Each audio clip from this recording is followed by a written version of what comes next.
শুরুতে তো ৬ মাস একদম টোটালি যখন হসপিটাল থেকে ঘরে আসি একদম মানে কালো পর্দা দেয়া অন্ধকার একটা রুমের মধ্যে আমাকে থাকতে হয়েছে। আমি যখন বের হব সবাই আমাকে কিভাবে নেবে, কিন্তু এই ৬ মাস পরে যখন আমি বের হয়ে আসছি তখন আমার মনে হলো কি যে আমি আমার নিজেকে আগে অ্যাকসেপ্ট করে নিতে হবে। আপনার কাছ থেকে কি এখন আমরা ওই ডায়লগটা একটু শুনতে পারবো, মানে যে কোনো একটা?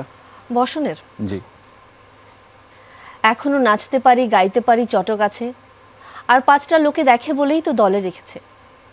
যেদিন পারু হয়ে পড়ব সেদিন আর দলে রাখবে না, নিহাত ভালো মানুষই করে ঘরে পৌঁছে দেবে।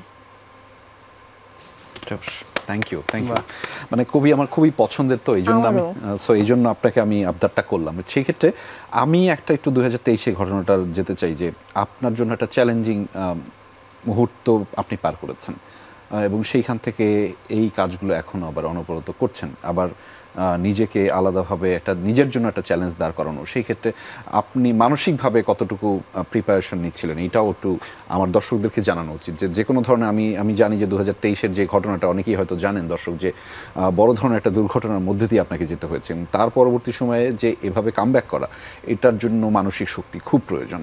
সেই ক্ষেত্রে আপনি আসলে কি করেছেন, কিভাবে করেছেন, সেটা একটু ছোট করে যদি বলতেন। শুরুতে তো ৬ মাস একদম টোটালি যখন হসপিটাল থেকে ঘরে আসি একদম মানে কালো পর্দা দেয়া অন্ধকার একটা রুমের মধ্যে আমাকে থাকতে হয়েছে, কারণ আমার স্কিনের ইউভি রে একদম মানে কি বলবো, লাইটারটাও আমার অনেক ক্ষতিকর ছিল। তো ৬ মাসে যেটা হচ্ছিল কি, এটা সব বার্ন পেশেন্টেরই হয়, মানে ডিপ্রেশনে চলে যায়, অনেকে সুইসাইড অ্যাটেম্পও নেয়। বাট আমার ক্ষেত্রে যেটা হয়েছে সেটা আমি হচ্ছে আমাদের মানে ট্রমা সেন্টারে আমাকে ডক্টর মানে সাজেস্ট করেছিল যে আপনি যাওয়ার পরে আপনি একটু সেশনটা নিয়েন। জি।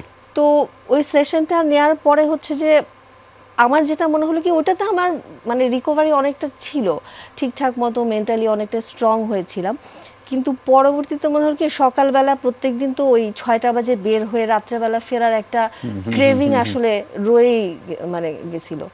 তো তখন রাহাত আমাকে বললো যে তুমি একটা চাইলে কাজ করতে পারো, তুমি দেখো কাজ মানে করতে চাও কিনা। তো তখন প্রথম আমি শুরু করি ভয়েস দিয়ে, মানে অ্যাক্টিং। মানে আমি তো এখন ফিজিক্যালি ওই শক্তিটা আমার নাই যে আমি এখন শুটিং করব, ওই মানে কি লোডটা আমি নিতে পারবো।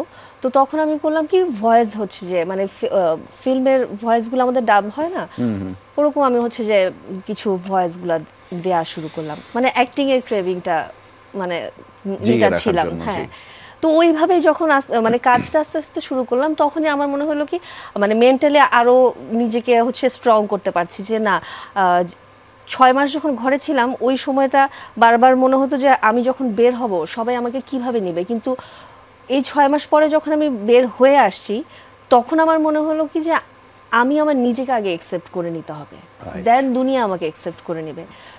তারপরেই আসলে আমার মানে মানসিক শক্তিটা মনে হয়, যখন আমি নিজেকে অ্যাকসেপ্ট করে নিতে পারলাম তখনই আমার মানসিক শক্তিটা অনেক বেশি দৃঢ় হয়।